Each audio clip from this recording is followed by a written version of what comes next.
I am Windsor Lindor. Thank you for continuing this reflection with me. In part one, we explored purpose as inner architecture. We examined the relationship between identity, values or core values, discipline, and emotional intelligence. And we considered how purpose becomes meaningful when the inner life and outer behavior begin moving in the same direction. Today, we continue that conversation by moving deeper into the architecture itself. Specifically, we will explore the moral architecture of becoming. Now, I invite you to take a slow breath as you allow yourself to settle once again. Let your attention return to this moment. There's no need to arrive with certainty. There's no need to arrive with answers. Simply arrive with willingness, willingness to observe, willingness to reflect, willingness to become more conscious of the structures shaping your leadership and your life. Purpose becomes sustainable when it moves beyond intention and enters practice. Many people have admirable intentions. They generally desire growth, contribution, fulfillment, and meaningful impact. Yet, intention alone does not create transformation. Transformation requires embodiment. Mhm. Embodiment occurs when core values become visible through behavior, when principles become visible through decisions, when aspirations become visible through daily practice. This is where discipline enters the conversation. Discipline. It is often misunderstood. For some, the word immediately evokes restriction, rigidity, or sacrifice. A deeper understanding reveals something different. Discipline. It's not punishment. It is structure and service of purpose. It creates reliability, it creates consistency, the conditions through which identity becomes visible. Identity may say, this is who I am becoming. And then discipline responds, this is how I will practice that becoming. You see, without discipline, purpose often remains conceptual. Without discipline, core values remain aspirational. Without discipline, clarity may appear briefly and then disappear beneath the pressures of everyday life. Now, when discipline is aligned with identity, purpose becomes embodied. This is not about controlling every aspect of life. It is about creating alignment between intention and action, between what we say matters and how we actually live. Now, this alignment, it becomes especially important in leadership because leadership is rarely measured by what we intend. Leadership is experienced through what we consistently practice. People experience our behavior, they experience our presence, they experience our choices, our responses under pressure. And pressure often reveals architecture. It reveals what has been practiced. Yes, pressure. It reveals what has been strengthened. As well, it reveals the structure operating beneath the surface. This is why the moral architecture of becoming matters. The moral architecture of becoming is the internal framework that allows growth without sacrificing integrity.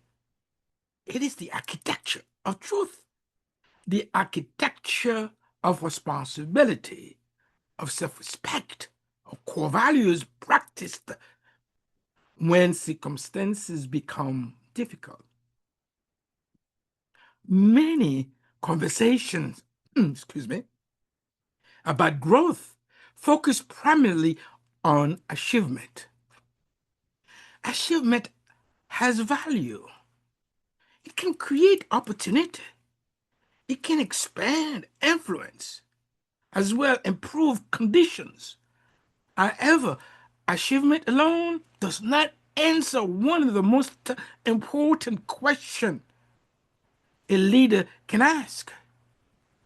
Who am I becoming while pursuing what I want?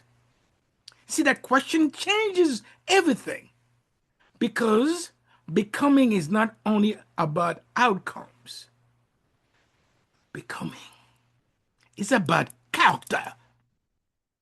It's about the quality of the person being developed beneath visible accomplishments. A person can increase influence while decreasing self awareness. A person can expand visibility while losing clarity. A person can accumulate success while becoming disconnected from integrity. A person can become impressive while remaining internally unsettled. This is why purpose requires more than ambition. It requires alignment, and alignment requires honesty, honest leadership. It begins with self honesty. You see, self honesty asks us to look beyond awareness, beyond narrative, beyond explanations. It asks us to examine what is actually happening within us. You see, this examination is not an exercise in self criticism, it is an exercise in self awareness. There is a profound difference. Self criticism often narrows possibility, self awareness expands it. Self criticism tends to focus on judgment. Self awareness, it focuses on understanding, and understanding creates the possibility of intentional change.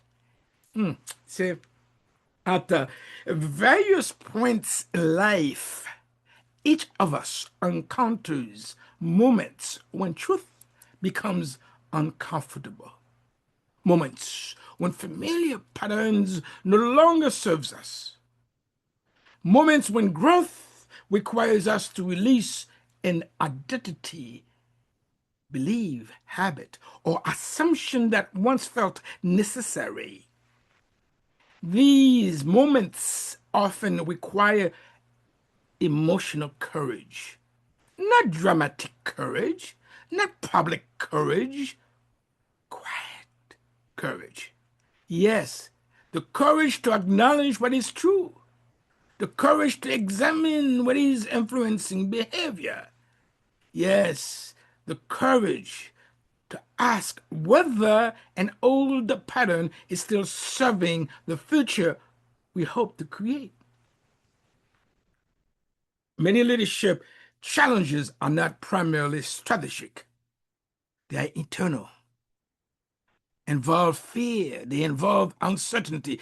Yes, they involve assumption as well. They involve emotional habits developed over years of repetition. This is where emotional intelligence becomes essential. Yes, emotional intelligence is often reduced to interpersonal skill. No, its role is far more significant. See, emotional intelligence is structural. It influences how leaders interpret events, how they manage pressure, how they engage conflict, how they communicate, how they recover from setbacks, how they respond when circumstances fail to meet expectations. Emotional intelligence is not simply understanding emotion. It is the disciplined ability to notice emotional experience without surrendering leadership to it. It allows us to feel deeply and still choose wisely. It allows us to recognize emotional truth without allowing temporary emotion to become the architect of permanent decisions. This distinction matters because emotions contain valuable information. They deserve attention. They deserve respect, acknowledgement. They do not always deserve authority.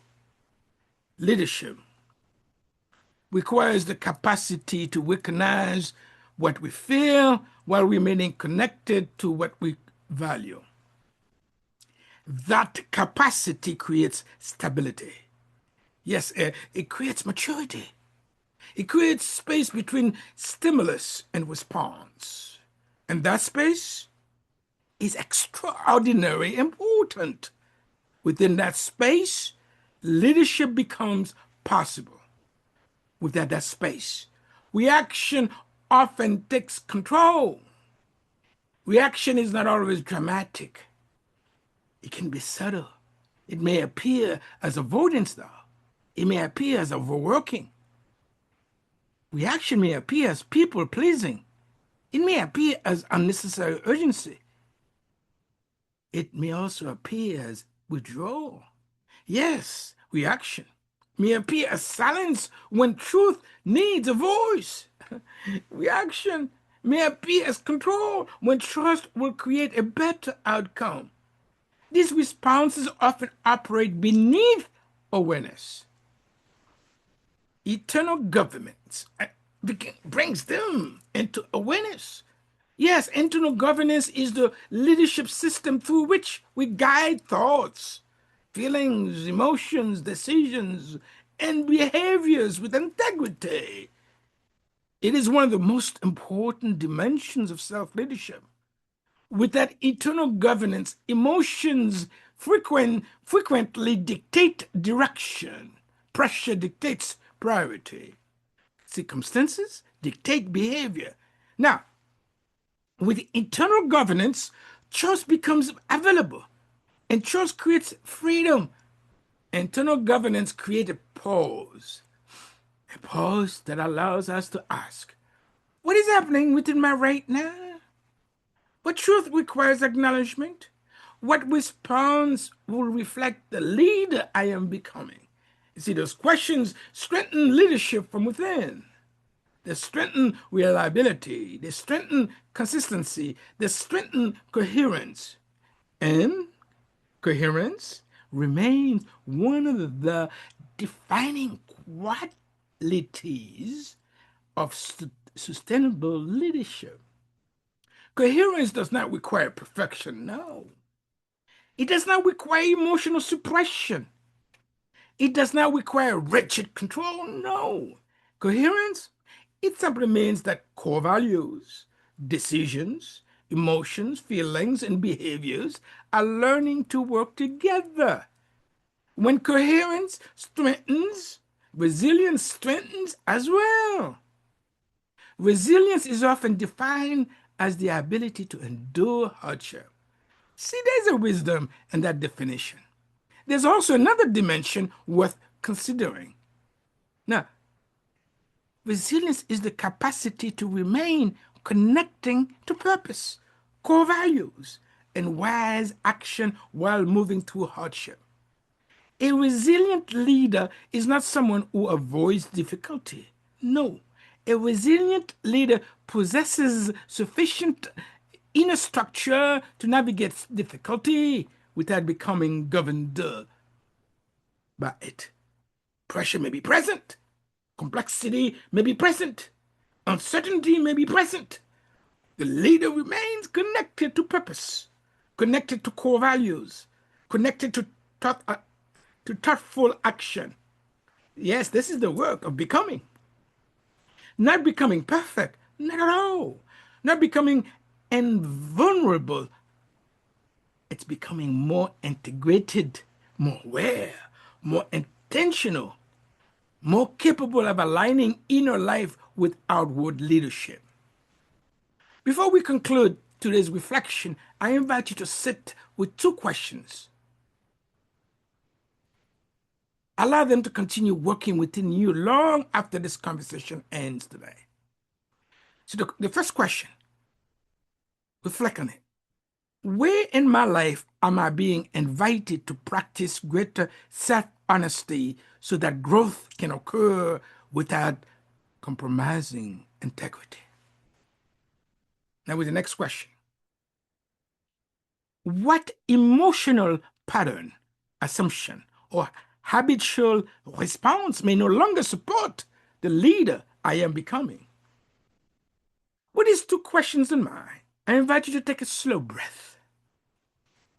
Allow those questions to settle gently. In our final conversation, we will explore the structures that transform insight into sustainable growth. We will examine internal governance more deeply and walk through the adaptive leadership architecture model as a practical pathway for embodying purpose over time. Because purpose becomes visible to practice, leadership becomes visible to consistency, and transformation becomes visible to structure. I am Windsor Lindor. Thank you for joining me for part two of the architecture of purpose, designing the inner leader. I look forward to continue our conversation in part three. Until then, continue strengthen the inner structures that support clarity, integrity, and wise action. Continue to practicing the discipline of becoming and continue living with emotional intelligence and excellence in action. Be well.